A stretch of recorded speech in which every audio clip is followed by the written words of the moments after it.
All that and more. Elon Local News starts right now. You're watching Elon Local News. Good evening and thanks for joining us. I'm Emily Harrison. And I'm Perry Elyaderani. We begin tonight with Winter Storm SKYLAR bringing snow and ice to Elon and up the East Coast. We have Megan Gittleman live in Citroen Plaza. Megan, what's the weather looking like outside right now? To test Squire's claim, we're going to see how long it takes an average student, me, to get onto the dark web, starting now. After some Google searching and account creation, I was there. And stop. Just over 20 minutes, and I was in a position to buy fentanyl in bulk. And finally, lead actress of Veep, Julia Louis-Dreyfus, won Best Actress in a Comedy Series for the 6th year in a row. Talk about a day at the office. The Wrightsville Beach Coast Guard is about to take us out on one of their daily patrols where they say anything can happen. Protests organized by high school students are happening around the country since the shooting at Marjorie Stoneman Douglas High School in Parkland, Florida. Colleges and universities across the country are releasing statements saying high school students who choose to protest will not impact admissions decisions. What was going through your mind when you first heard about the shooting happening at your former high school? If you wanted to bowl with Nick Carter, you may have missed your chance, but if you still feel strongly about the cause, you can always donate at rockersunited.org.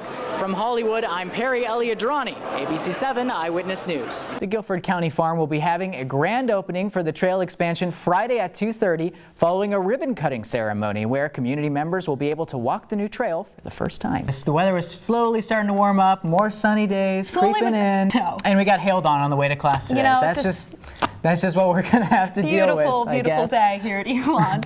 North Carolina is especially important in the national sphere. We already talked about the electoral votes. I mean, 15, that's not a small count.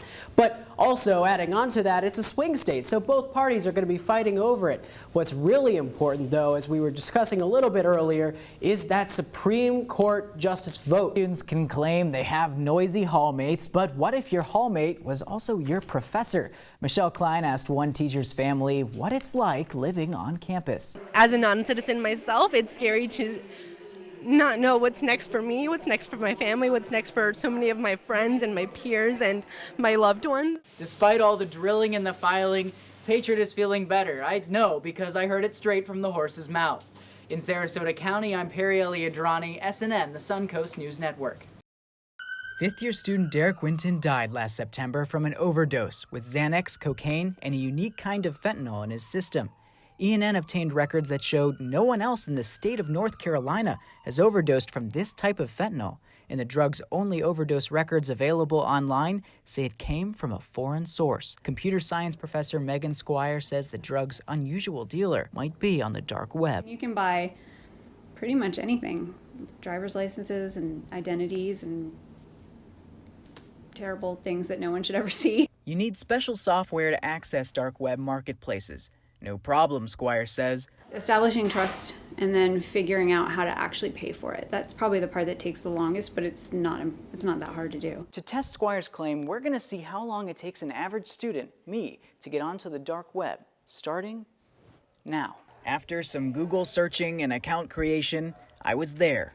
And stop. Just over 20 minutes, and I was in a position to buy fentanyl in bulk, along with a host of knockoff drugs, a big risk, according to medicinal chemistry professor Victoria Moore. It could last in your body longer, and so it could take longer to metabolize, which means its effects would be longer.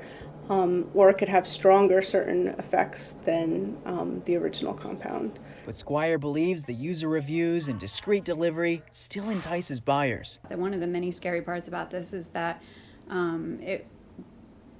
of how much of a sense of security, a false sense of security, people are lulled into. Eventually, Squire says these sites get taken down by federal investigators, but not faster than they pop up. It takes time to do that kind of infiltrating. It takes time to build massive data sets and comb through them. It takes time. For now, Squire says all she can do is help educate the next generation of computer experts who might someday shut down these sites and save lives. Perry Elyaderani, Elon Local News. Why does this horse have a long face? It might have something to do with his dentist appointment coming up. It's been a year since Patriot had his last checkup, and his veterinarian, Dr. John Bivens, says horses can have a lot to worry about. I have to be honest, some of them I felt so sorry for. because I open their mouth and I look in there and say, this has been going on for a long time. This horse has been miserable for, up years. Horse teeth grow in a delicate balance between their upper and lower jaw. If that balance is upset, it can hurt. In this picture's case, the tongue was split open. In another, It got to the point when this horse would chew, the lower tooth was going up into his skull. Bivens hopes that's not the case here. After calming Patriot with a sedative and giving him a slightly bigger mouthwash than we're used to, Bivens found some problems. This lower tooth here was a little too tall, and this top tooth was a little too short. Bivens says that's not bad for a horse checkup. After some work with dental tools the size of your arm, the procedure is over and any tooth pain gone. It's an immediate relief for the horse, and it makes me feel like I've really helped them. Patriot's friends are happy to be gentle with him as the sedative fades. And like any dentist with a good patient, Bivens is proud. Yeah, he has very nice teeth. He does. Despite all the drilling and the filing, Patriot is feeling better. I know because I heard it straight from the horse's mouth. In Sarasota County, I'm Perry Elyaderani, SNN, the Suncoast News Network. Oops, come on. Meet Wilbur, one of the many dogs sheltered here at Cleveland's Animal Protective League. Like many of his friends, Wilbur was rescued from an abusive household, where Cleveland's APL suspects he was kicked by his owner, suffering permanent damage to his ribs and causing him to walk with a limp. A crime now in most states, but not one that could be tracked on a national level. In a time where there seems to be data on everything, Sharon Harvey, president of Cleveland's APL and Wilbur's owner, says there's no national record for animal abuse cases. It's been a critical missing piece in the reporting of significant crime in this country to exclude crimes against animals.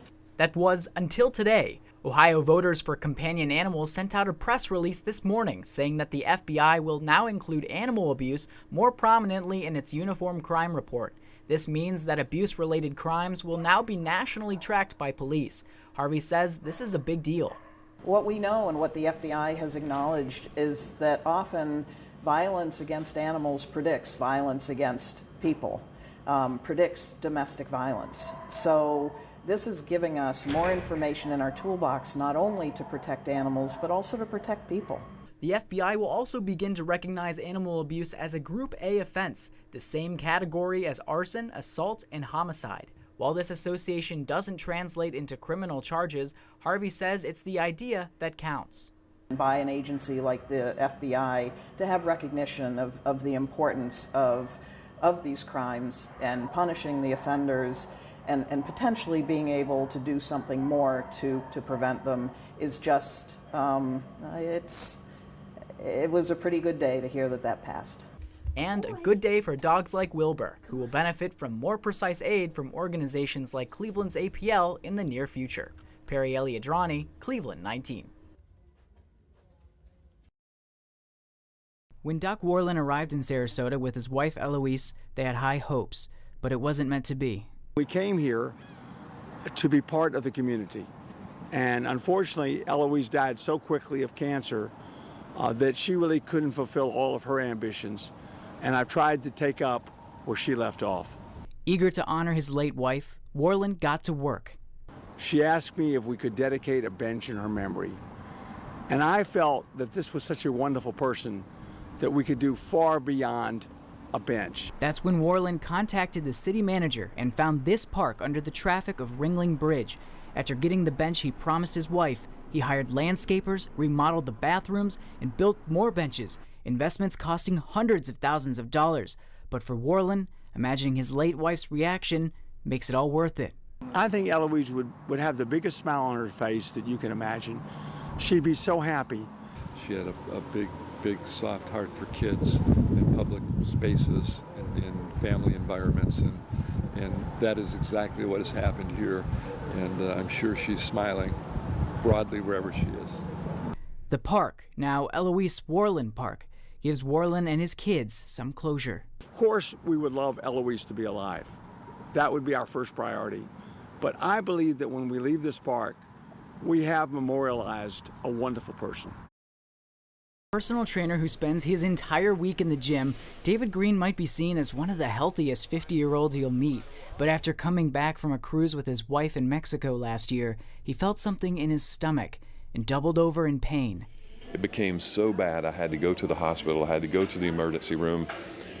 They did a CT scan on me and said, we have to do emergency exploratory surgery. You've got a perforated colon, and we got to go in and find the hole and repair it. Green had diverticulitis, a painful condition where infected or inflamed pockets form in your colon and can cause severe damage. Like many Americans, Green had been dealing with some stomach pain for years, but he dismissed it as normal. I couldn't have imagined that it would turn into something so severe. You know, what I thought was just a regular stomach ache a couple of times a month literally became life-threatening. Green says he thinks a lot of other people dealing with stomach pain might be dealing with the same issue and are running a risk every day it goes undiagnosed. If I'd have known it sooner, I could have received medication, I could have changed my diet, I could have changed some of my habits to prevent my colon from rupturing like it did. So what can you do to make sure that you're staying safe? Green says it may be as simple as just paying attention to what you're putting in your shopping basket. My doctor told me after my surgery, he said, David, too much red meat and too much Red Bull. I would have never thought that Red Bull was bad for me. But by making some diet changes, he says he's feeling much better these days and continues to do the same for others. In Sarasota, I'm Elyaderani, SNN, the Suncoast News Network.